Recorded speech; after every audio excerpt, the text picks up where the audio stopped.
Bonsoir à tous, 19h30 partout en Côte d'Ivoire. Bienvenue sur la chaîne toujours proche des populations. Heureux de vous retrouver pour votre journal. Voici les titres de ce vendredi 8 décembre 2023. Bien que pénible, le métier de plaquiste ou staffeur paye son nom en Côte d'Ivoire. Il est de plus en plus en vogue sous nos cieux. Des précisions tout à l'heure avec nos reporters. À l'international, nouveau coup dur pour la France au Sahel. Bamako enterre les accords fiscaux avec Paris. Le Mali continue de défaire les liens avec l'Hexagone. Merci pour votre fidélité. Direction la commune de Yopougon pour parler d'un métier rentable et de plus en plus en vogue dans notre pays, celui de plaquiste ou staffeur. Un travail certes pénible, mais juteux, car certains peuvent se retrouver avec plus de 300 000 francs CFA par mois, comme le disent ces staffeurs rencontrés par Justin Kouassi et Clément Boucaud au quartier Anador. Yopougon Anador, cet immeuble en cours de finition est le nouveau chantier de Fousseni Ouattara. Staffeur de métier, Fousseni retrouve ses collaborateurs en pleine activité.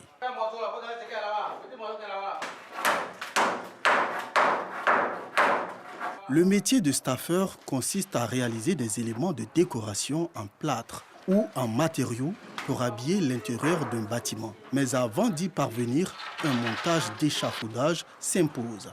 Dans un premier temps, lorsque nous venons sur un chantier, il faut d'abord monter l'échafaudage, prendre la mesure, la hauteur du bâtiment pour pouvoir avoir les pieds normaux selon la taille de tout un chacun.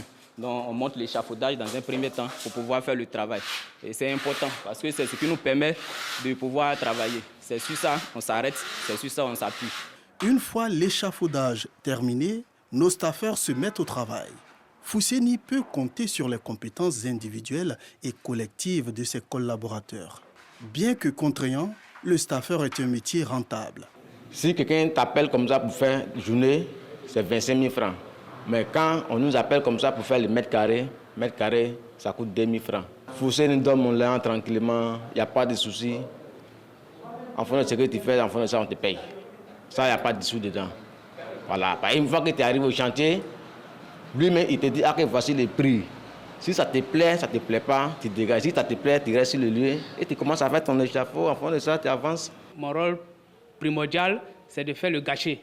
Voilà, le gâcher, c'est le mélange d'eau et de plâtre qui nous permet de bien lisser la dalle et bien joindre, fermer les trous de part et d'autre. Ce que vous voyez, ce sont des équerres, ce sont aussi des cornières. C'est le gâcher de la filasse qu'on mélange et qui nous permet de soutenir les cornières que vous voyez contre les murs. Avec Fousseni, le travail se passe très bien. Voilà, nous sommes tous en harmonie. Tout comme ses collaborateurs, Fousseni n'a suivi aucune formation académique dans ce domaine. Mais sa curiosité et sa capacité à apprendre ont fait de lui un staffeur chevronné. Le staff, je ne l'ai pas appris à l'école, je l'ai appris sur le tas, comme on le dit. Voilà.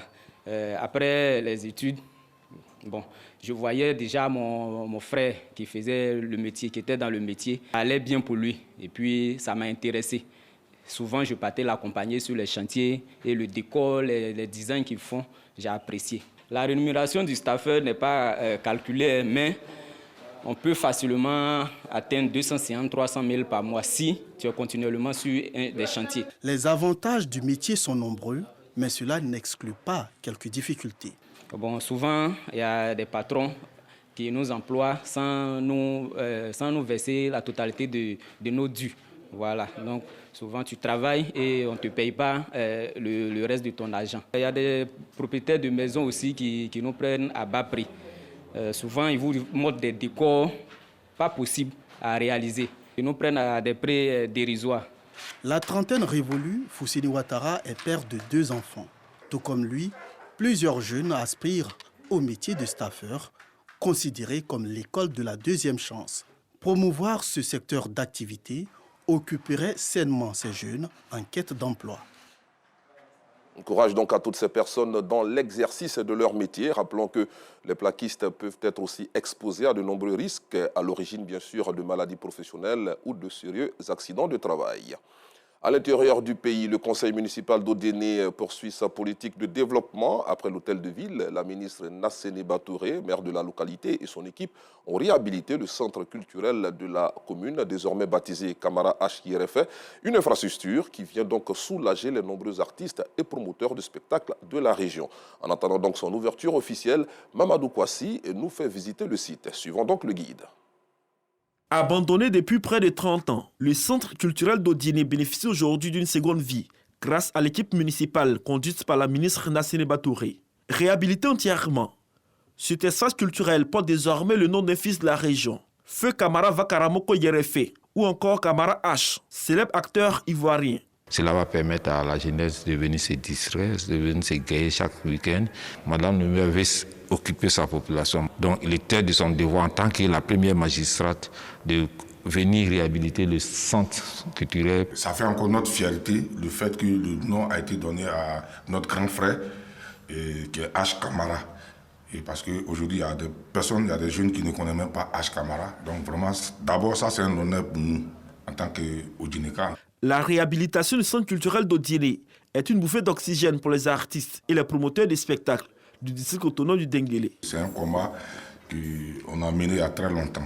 Pour moi, en tout cas, c'est une fierté en tant que promoteur parce que maintenant, au lieu d'aller à Korogo, au lieu d'aller à Abidjan, on va maintenant organiser les concerts au niveau de Odéné pour égayer au moins la population.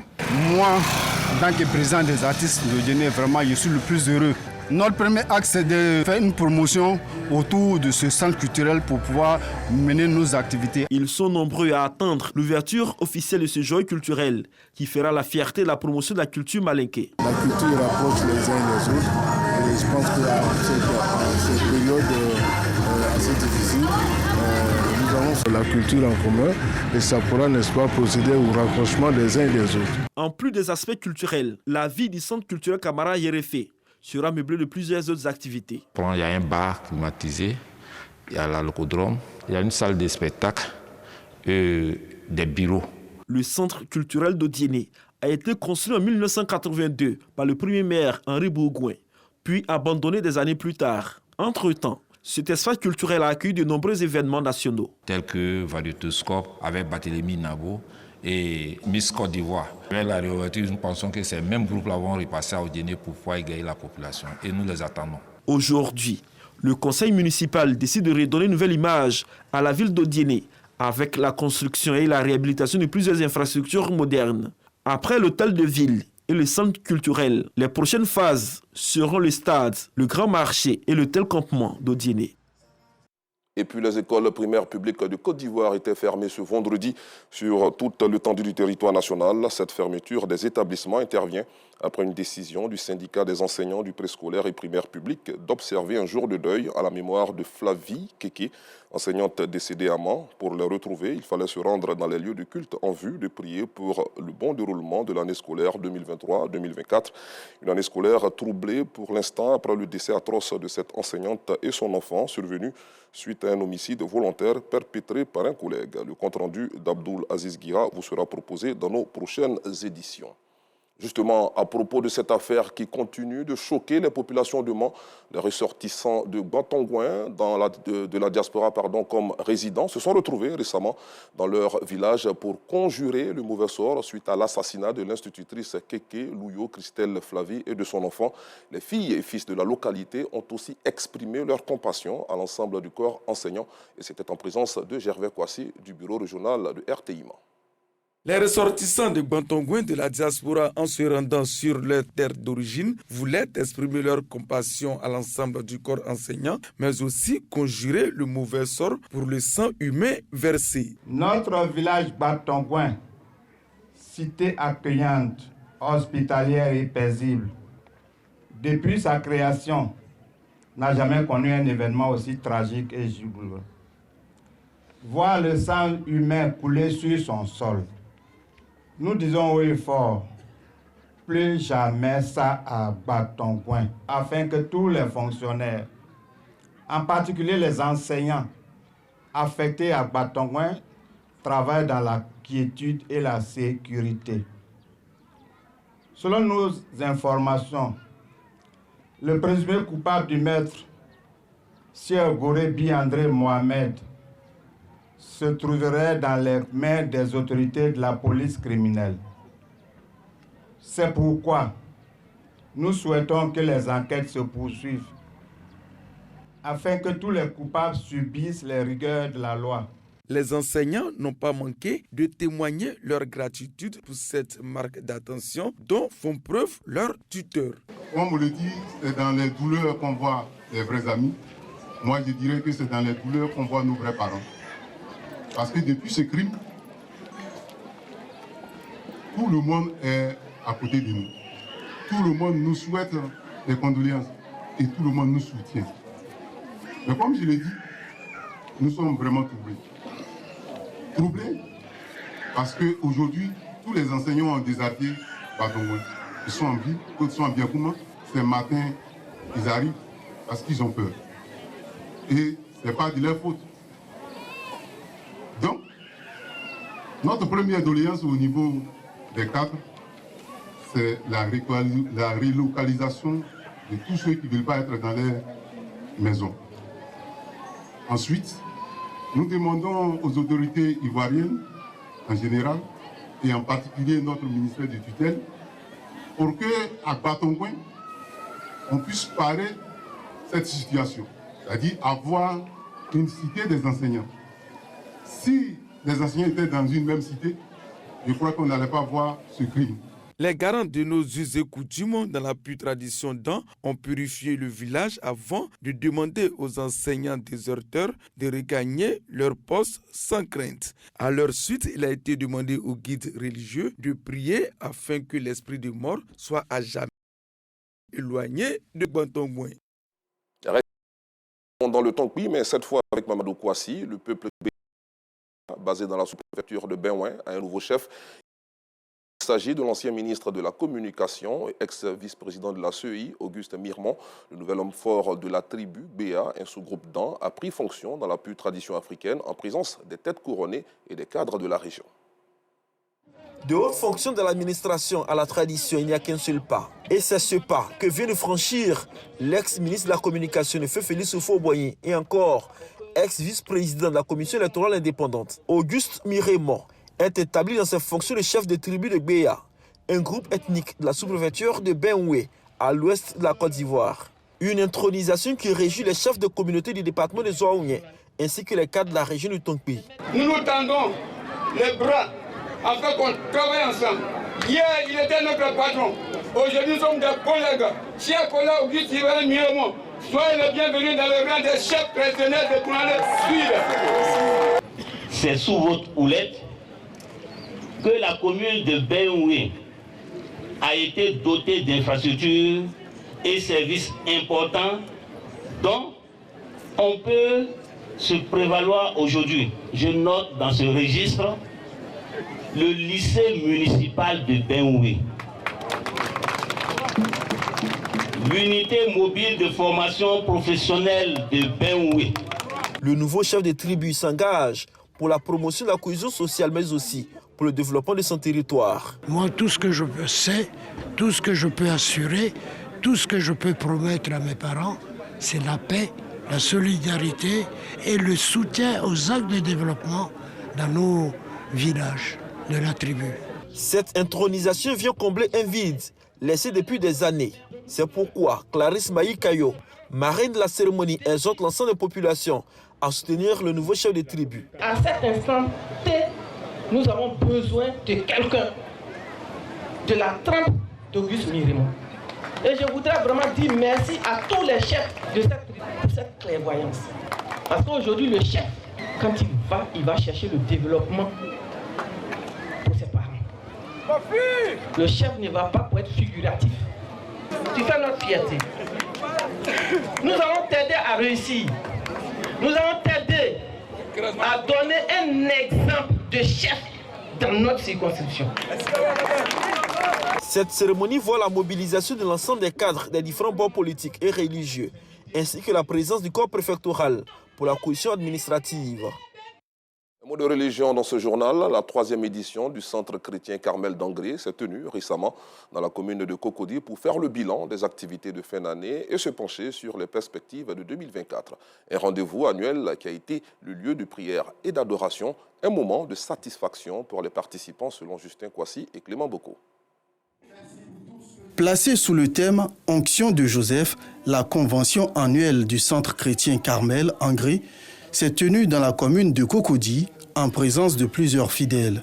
Occasion pour l'apôtre Paul Omer de donner le sens de cette cérémonie.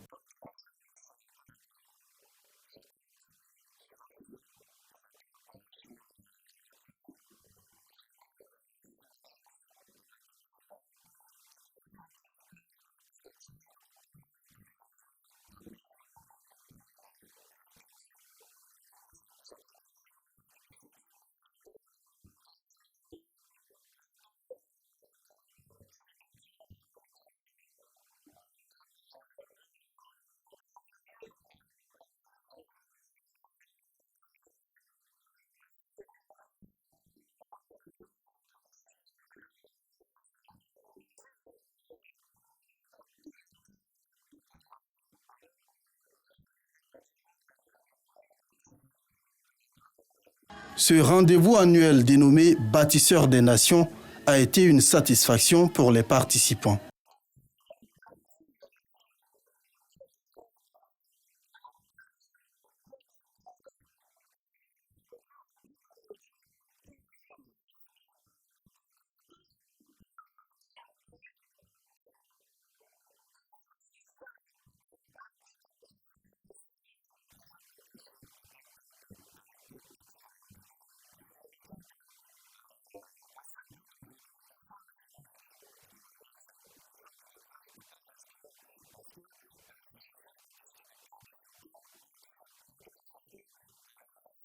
Outre le bilan des activités et la prédication de l'Évangile, des chants, des louanges et adorations ont marqué cette rencontre.